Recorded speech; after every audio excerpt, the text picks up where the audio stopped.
I remember Toddbrook quite well because I was at home at the time and I got a call from the duty controller, Mike France, who said, "We've got a bit of an issue down at Whaley Bridge. They're saying that the dam is going to breach. Can you go down there and do me operational control?" Which basically the operational control is the frontline control on a big incident. So I thought nothing else of it until I got down to Whaley Bridge and it was like, well, it was like the Mare Celeste.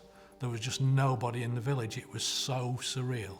You know, and then when I got up to Toddbrook itself, it was mayhem, effectively, because there were so many fire engines up there and police cars and everything else. And it was really when I crossed over the bridge that I actually realised how serious it was when I looked at how fast the water was coming through and the pure volume of water. And I thought, this is a bit bigger than I thought it was. We're turning to the UK now, and thousands of people have been evacuated from a small town in England following the partial collapse of a dam that's pushed authorities to trigger a severe flood warning. The emergency workers have been clear with us.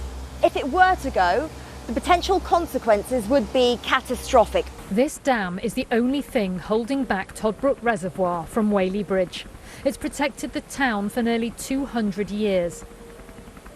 Now it's dangerously close to bursting.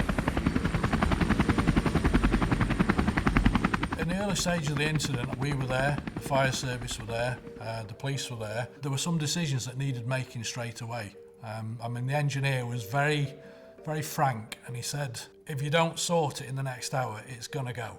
It was that serious. Obviously, in dealing with this, which wasn't in essence a crisis, we looked at what are all the resources that are available to us. And we do have some specific plans around reservoirs, and Mountain Rescue are part of those plans, and they had skills that were relevant to this situation. And you've got to bear in mind as well, we'd still got some people who were refusing to leave their houses.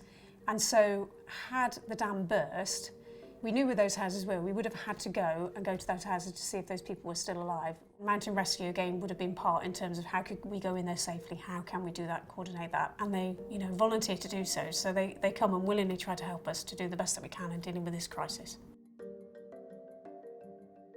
The jobs that we deal with, most of them are very sort of relatively insignificant in terms of the technicality of it. We deal with an awful lot of twisted ankles and broken legs and things like that. However, for that person on the ground, it's quite a serious thing. It's potentially life-changing for them. But we train a lot for the bigger things, and this was one of those bigger things. You don't realise until after, and you think, my goodness, that really was something that I'm never going to see again, hopefully. This was a real partnership. We couldn't have done it just as statutory partners alone. It was a massive event for policing. So we are stretched, and we really need volunteer bodies such as Mountain Rescue to come and help us to deliver and to be effective in those situations.